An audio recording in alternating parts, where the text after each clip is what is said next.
Ya baik, Bapak Ibu para tamu dan kami yang berbahagia, juga kepada seluruh keluarga, alhamdulillah tadi bersama-sama sudah kita saksikan prosesi ijab kabul antara kedua mempelai, putra dan putri tercinta kita tentunya, Andizar Amir dan juga ada Bina Sindina. Dan sekali lagi kita doakan kedua mempelai, semoga keluarga mereka selalu diberikan keberkahan oleh Allah, akan menjadi keluarga yang sakinah, mawaddah warahmah, dan akan diberikan hadiah oleh Allah, yaitu putra-putri yang saleh dan salehah. Sebagai bekal untuk kedua mempelai dalam membina kehidupan berumah tangga, dan juga sebagai bekal untuk kita ya yang berada di tempat yang berbahagia ini, semoga kita bisa menjadi manusia yang lebih baik lagi. Mari bersama-sama kita mendengarkan nasihat pernikahan yang akan disampaikan oleh yang terhormat Bapak Insinyur Haji Sutarno Samsudin MSc. Kepada beliau dengan segala hormat kami persilahkan.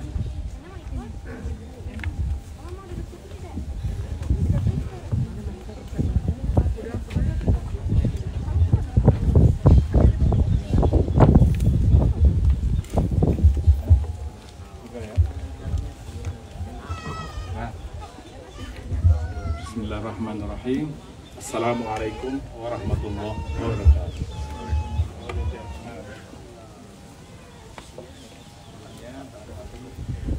Kenalkan diri dulu. Saya Sutarno. Bagi yang belum kenal ya, saya temannya Pak Dian Fakri ini. Waktu dulu sama-sama sekolah SMP ya, dekat sekali. Beliau kuliah sampai ke Jerman, saya kebetulan sekali ada ya. Lama kemudian kami bisa bertemu kembali lebih dari 10 tahun kemudian barangkali ya. Nah ini juga tahun yang kedua lagi nih kita ketemu sekian lama, kita mendengar bahwa ternyata beliau sudah mau punya mantu. Tapi saya duluan sedikit dari Pak Dian, saya sudah punya mantu ya. Alhamdulillah pada kesempatan ini beliau minta saya tampil sedikit di sini menyampaikan nasihat pernikahan. Sebenarnya nasihat pernikahan kalau menurut saya ya bukan nasihat, barangkali kita sampaikan di sini sharing aja ya. Sharing. Kalau nasihat kesannya bagi orang yang sudah berpengalaman luas memberi nasihat kepada yang belum berpengalaman. Sekarang ini anak-anak muda lebih pintar dibanding orang tua ya, dengan teknologi yang maju ya. Anak muda mungkin lebih bijaksana, lebih pintar. Barangkali orang-orang tua ini harus dinasihatin. Jadi nasihat ini kalau menurut saya barangkali adalah nasihat untuk saya sendiri pertama, yang mungkin kepada teman-teman juga yang lain. Jadi Ananda Sindina Adabina dan Ananda Andizar Amir,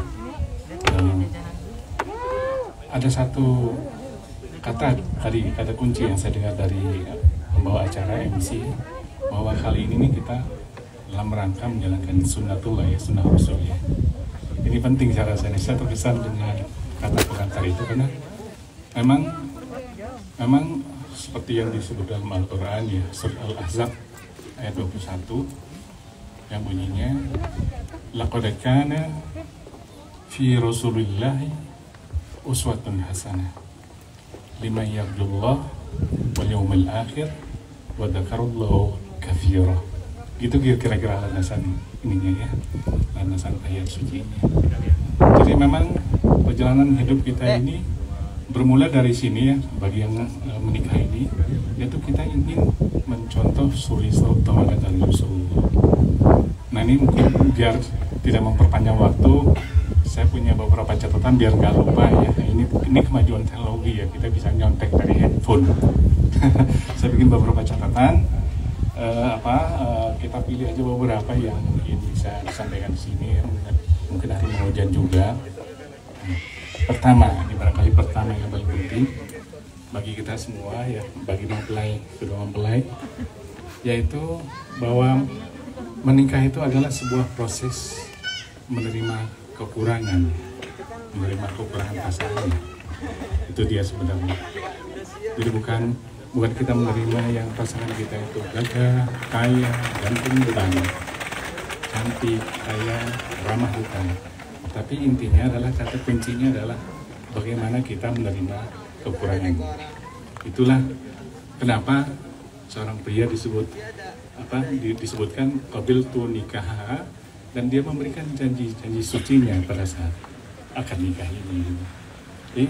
Jadi ada beberapa contoh ekstrim ya dalam kehidupan saya ya. Saya ada 3 contoh di antara teman-teman saya sendiri yang membuktikan bahwa kata kunci ini penting gitu. Ada satu teman yang sudah pacaran ya selama saya kuliah 7 tahun di Belanda itu. 7 tahun tuh pacaran habis lah ya. Kenal sama sekali ya. Detailnya mungkin kenal.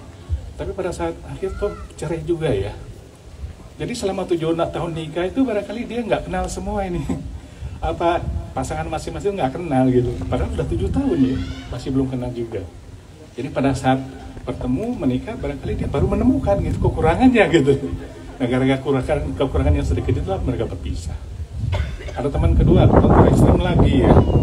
Udah 25 tahun menikah. Udah cukup lah barangkali ya. Tapi ya kan itu ya caranya juga gitu. Karena barangkali tidak siap dengan menerima kekurangan ini gitu. Oh kok begini ya, kok begitu pasangannya begitu. Kemudian ada contoh sebaliknya ya. Seorang teman saya hanya mengenal calon istrinya mungkin 1 jam sebelum dinikahkan ya. Jadi ketika sama-sama berangkat mau ke Belanda, lalu tergopoh-gopoh orang tuanya itu datang ke bandara menyusul. Tolong anaknya dinikahkan dulu sebelum cowoknya berangkat ke Belanda. Jadi masa perkenalannya hanya sempit 1 jam saja itu.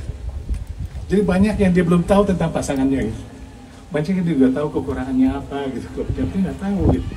Tapi karena dalam qabil tuh nikah tadi itu dia berjanji ya, berjanji suci bahwa dia akan menerima segala kekurangannya. Alhamdulillah nih udah tahun ke-29 ini. Masih awet nih, punya anak banyak lagi 6 anak. Jadi itu kata kunci yang pertama. Kenapa nasihat perkawinan yang ini yang saya sampaikan adalah pentingnya, yaitu bahwa menikah ini adalah proses menerima kekurangan.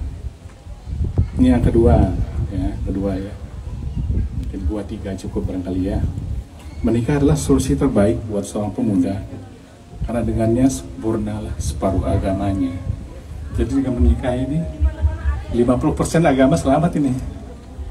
Nah ini kenapa ya hitung-hitung matematiknya kok 50% ya? Dari mana 50% di separuhnya itu dari mana gitu?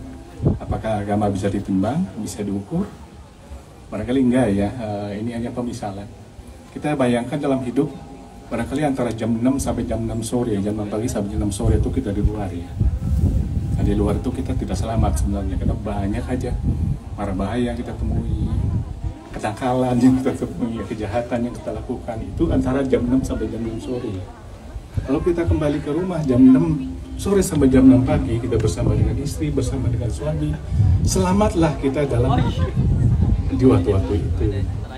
Dalam perjalanan antara jam 6 sore sampai jam 6 pagi itu, ya istri memasak, ya, dia berkeringat, itu dihitung pahala sama Allah kan. Senyumnya pun itu dihitung pahala, kerlingan matanya itu pahala itu kan gitu. Jadi itu selamat tuh antara jam 6 sampai jam 6 pagi itu dia selamat gitu. Dia menikmati pahala di situ. Bahkan tidurnya pun dianggap pahala. Tapi baca bismillah jangan lupa ya. Biar dianggap pahala ya, niatkanlah ini dalam rangka menjalankan sunnah Rasul misalnya. Hitung pahala gitu. Yang tidak boleh dilakukan oleh pasangan muda-mudi yang belum menikah menjadi boleh pada saat pernikahan. Yang haram dilakukan jadi halal pada saat menikah. Mendapat pahala udah enak, mendapat pahala lagi kan gitu. Makanya antara separuh agamanya menjadi selamat setelah dia menikah.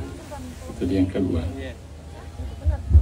Nah kemudian wanita solihah adalah hal yang memelihara diri ketika suaminya tidak ada. Itu ya insya Allah ya Bibin bisa ya.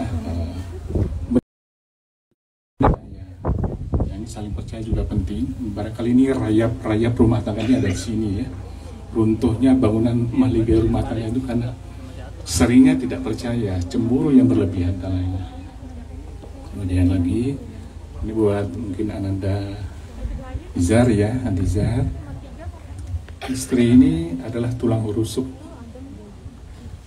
seorang suami. Ini barangkali masih ingat sejarah penciptaan Adam dan Hawa ya, Bunda Siti Hawa. Bunda Siti Hawa itu kan diciptakan dari rusuk. Dia seperti bengkok melengkung ya. Kalau dipaksa diluruskan dia bisa pecah. Tapi kalau didiamin aja kan dia melengkung ya. Nah itu dia gambaran secara fisik seorang wanita seperti itu. Jadi suami adalah tidak boleh memperlakukan istrinya semena-mena ya. Harus bil ma'ruf. Itu yang dijanjikan sama Andisar tadi kan, harus bil ma'ruf. Tidak boleh memaksakan kehendak ya. Tidak boleh berbuat kasar. Kemudian apa yang kita inginkan harus dipenuhi, itu tidak boleh. Karena kalau satu kali dia marah, dia rusuk yang melengkung tadi itu patah, maka pecahlah rumah tangganya. Itu pesan buat anak-anak Nizar. Kemudian ini buat Bebin lagi, menuntut ini dan itu kepada suami itu coba dihindari ya. Karena apapun yang diberikan suami itu cukupkan saja. Karena Allah nantinya akan melengkapinya begitu. Apa saja yang diberikan oleh suami, cukupkan saja. Mintalah sama Allah. Allah lah yang akan, manusia apa sih kemampuannya gitu. Paman, ayah nggak mampu. Sama Allah kita minta dicukupi begitu. Itu kira-kira mananya. Kemudian penting juga jagalah rahasia istri ya. Oh iya, satu hal buat Ananda dan Nizar ya. Ada dua saja kalau tentang istri ini yang kita boleh berbohong ya. Hanya dua boleh, yang lain kita nggak boleh berbohong. Pertama, kita boleh berbohong tentang kecantikannya. Ya boleh, oh mama cantik sekali gitu. Satu RW ini pokoknya mama paling cantik deh gitu. Para sosok aja misalnya ya, itu boleh kita berbohong tentang itu. Yang kedua, kita boleh juga berbohong tentang masakannya ya. Pastinya boleh. Ini masakan mama kok enak sekali ya gitu. Pas ini garamnya nih, kulitnya pas ini, itu boleh. Karena barangkali diam-diam habis itu ke dapur buang itunya ya, itu nggak apa-apa. Tapi jangan lihatkan ke dia gitu ya, itu boleh. Itu dua hal saja. Selebihnya kita harus terbuka, harus jujur, transparan. Barangkali bisa, kalau dalam handphone ya sekarang ini kan banyak rahasia-rahasia ya. Itu barangkali kita share saja gitu ya, jangan diumpetin gitu. Saya pernah punya anggota satu di pekerjaan, seorang karyawan. Handphone ini ya sampai ke kamar mandi pun dibawanya gitu. Berarti ada sesuatu kayak yang disimpan gitu. Nah ini barangkali setelah kita menikah ini harus kita perhatikan ini. Kita harus terbuka ya, jangan ada rahasia di antara kita ya, transparan saja. Nah itulah tadi kan, karena yang nomor satu tadi kita udah siap, kita harus siap menerima segala kekurangan. Demikian saja, mohon maaf kalau yang salah saya sampaikan. Wallahu muwaffiq ila aqwamit thariq. Wassalamualaikum warahmatullahi wabarakatuh. Ya, waalaikumsalam warahmatullahi wabarakatuh. Terima kasih kepada yang terhormat Bapak Insinyur Haji Sutarno Samsudin MSc yang telah memberikan tadi beberapa poin-poin ya Pak ya. Apa yang disampaikan beliau tadi benar-benar penuh makna. Dan semoga bisa kita jalankan ya dalam menempuh kehidupan kita selanjutnya. Tadi apa yang sudah disampaikan beliau, sebagaimana istri yang soleha dan juga seperti apa suami yang soleh. Dan di mana kedua mempelai yaitu putra-putri kita, Ananda Izar dan juga Ananda Bebin, yang baru saja melakukan prosesi ijab kabul.